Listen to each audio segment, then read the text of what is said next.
The fact that you've clicked on this video tells me that you already have a very strong opinion about the movie. So hear me out. My purpose is just to determine whether the hate is deserved or not. I will not argue that it's a good movie. It was not a great movie. It's not even an original movie, it's like a reboot, so what did y'all expect? First question for y'all. All the movies, you know, like those teenagers 2000 movies like She's the Man or any movie with like the Olsen twins or Lindsay Lohan. If you watched it now as like your first watch, would it be cringe? Would you still hate the movie? Would you actually enjoy it? I don't think so. If you said yes, you're very likely lying to yourself. I'm gonna be pointing out everything wrong with, well, and not everything, because like, movie's an hour and a half and that was a lot. But I'm gonna be pointing out a few stuff that I really just could not get behind. Okay, little context, even though you probably all know about the movie.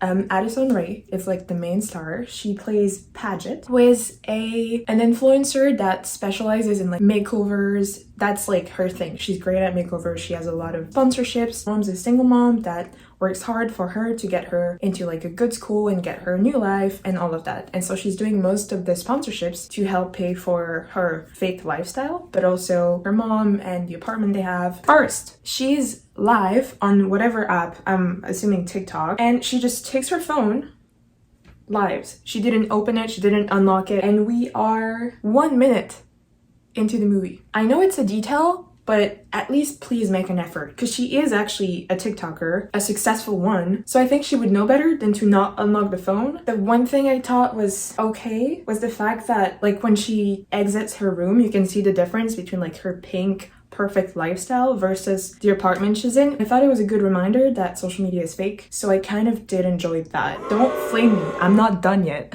For those of you that have noticed, the original She's All That girl is actually Paget's mom. I thought that was like a nice little wink. They also said that the man that was in She's All That is the principal. I didn't notice that. I think for the role of the douchebag, Jordan, they could not have picked a better man. Like from the moment I first saw him, I was like, cringe. Another thing that I noticed is the cheating scene is the only scene where Addison is not smiling. Girl has jaw muscles or whatever, cheeks muscle. For an hour 30, she's just straight smiling no matter what. Now they're officially making the bet that Paget can make over the loser of the school, which I thought was kind of cute even before. Okay, Cameron, that's the name of the loser. So basically Addison's acting is just smiling and Cameron's acting is just like, you know, like doing that, not even sultry or suave, just doing that like eye twitch thing, which I'm afraid to say I thought was kind of attractive. I know, I'm sorry, I apologize for my sins. Whew. I would have liked Cameron's best friend to not be a brown girl sidekick stereotype. I feel like I should have seen that coming though.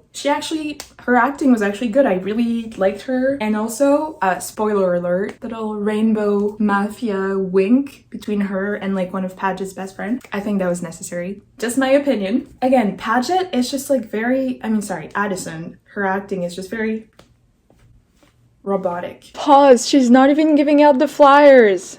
She seems to know her lines. She has some kind of like idea about what she should be doing, but also it's just giving me like very automatic, you know, smiling and not thinking really about raw emotions.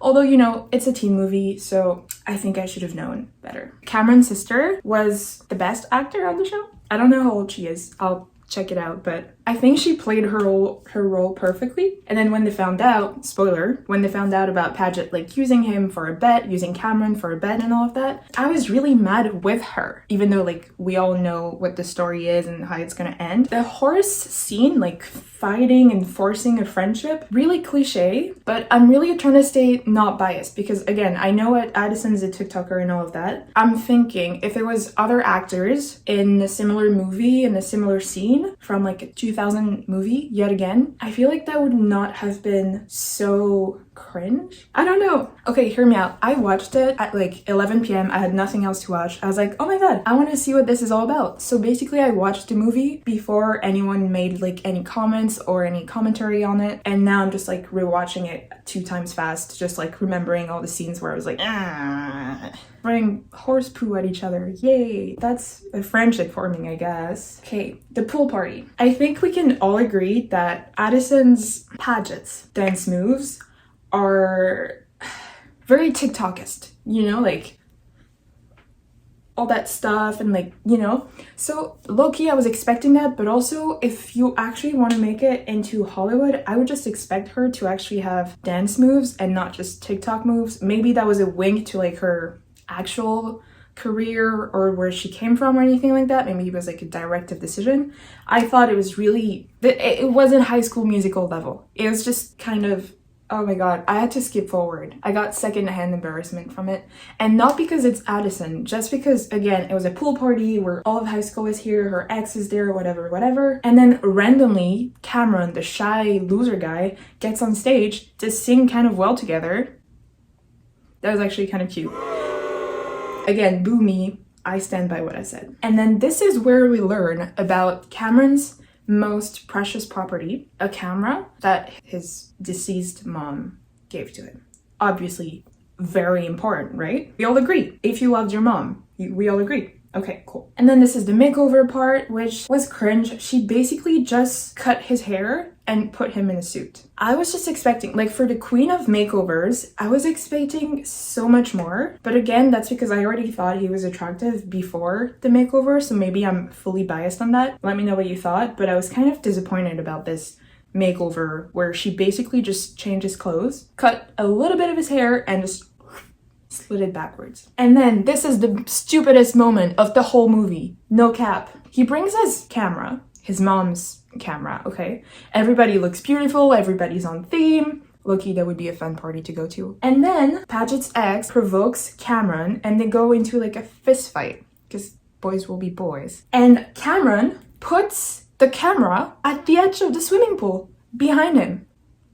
The moment he dropped it, well, okay, actually, I forgot about that. He got in a fist fight because Jordan hit on his sister, little sister, and she didn't want to. So the moment he puts his camera behind him, I'm like, there's no way. The scene fight was pretty like, I guess it was kind of cool. I know they were trying to do something like funny, like a parody almost, but all I can think about was the camera. And I was right because then Jordan just takes it and it's like, and then it drops. Like, what did you expect? Cameron jumps into the pool to get it and just leaves. And then the video of the party of Cameron and Jordan goes viral.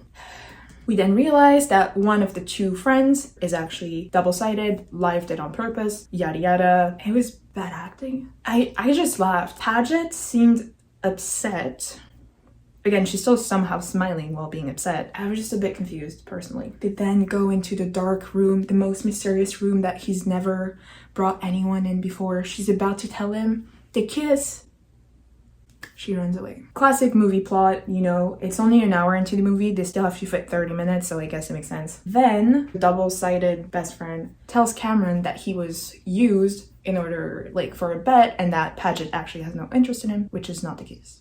Like, I think at this point she was still in love with him, and he just bought her flowers. Timing sucks. And then it is prom time, the most important part of the show. That's when she realizes that she has to do some sort of like grand gesture because the dance battle, I don't even want to call it that because it was just like a chicken dance, a sophisticated chicken dance. I was offended. I wasn't excited. I wasn't impressed. I was offended. Again, it seemed more like TikTok dances rather than the actual choreography where it would still be cringe, but also, you know, High School Musical vibes. Why not? It's high school, could have been a musical. It was nowhere near that, like at all. I think they just like could not pull it off. That's the only way I can really say this. It was not gracious. It felt super forced. It felt like they had no dancing background, which I think, like even the background dancers, you know, not just Paget/Addison. Everything was just very... I had to skip forward yet again. Then prom king and prom queen are announced.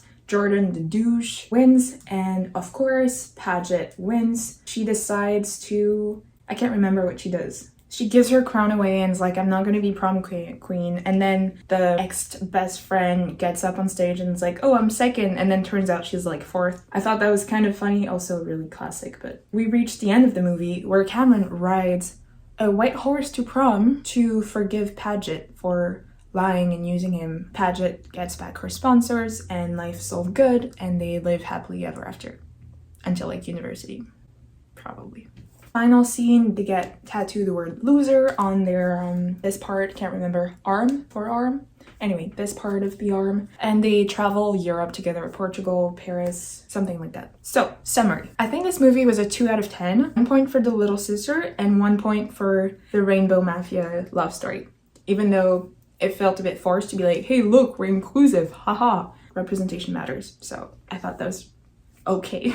If you decide to watch this movie, which I would not recommend, don't waste your time, but if you do, just know it's predictable, which again is not an issue. Just like Clueless, Mean Girls, all of those teen movies that were made like 20 years ago, they were predictable, but at least they were done right. Not because of the cast, but because the story was, I think the acting was at least a bit better than what happened in He's All That. I thought that a gender swap was a good idea because for once it's not the girl like finding her true purpose by wearing a dress instead of jeans. A lot of reboots have no place or no purpose, in my opinion. Fight me in the comments. If you watched it, please let me know. What do you think? Did you watch it because of the comments and the bad reviews, or did you watch it like me because you were bored and you didn't know what a mess it was going to become? Thank you so much for tuning in. Before you go, remember to empty your email boxes because that pollution is not cute. Thank you so much for watching. I hope to see you next week. And in the meantime, don't watch this movie, please.